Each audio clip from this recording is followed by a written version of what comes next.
गुडघे दुखतात तर असं खुर्चीवर बसा किंवा टेबलवर बसा. खुर्चीपेक्षा टेबलवर बसलं तर उत्तम.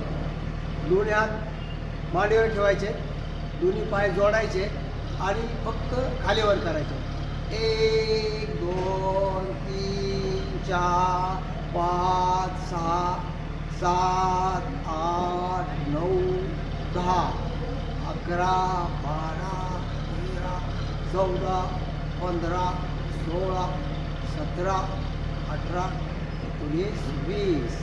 आता दोन्ही हात पाठीमागे ठेवायचे आणि एक एक पाय चालवायचे. 1 2 3 4 5 6 7 8 9 10 11 12 13 14 15 16 17 18 19 20.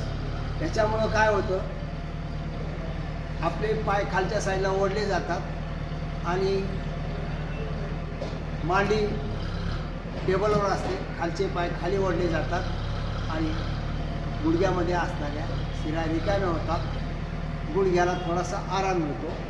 तर याचे डिटेल मी दुसऱ्या व्हिडिओमध्ये दिलेले आहेत किंवा नवीन व्हिडिओ ज्यावेळी मी देईल त्यावेळी याचा अभ्यास नक्की डिटेल देतो.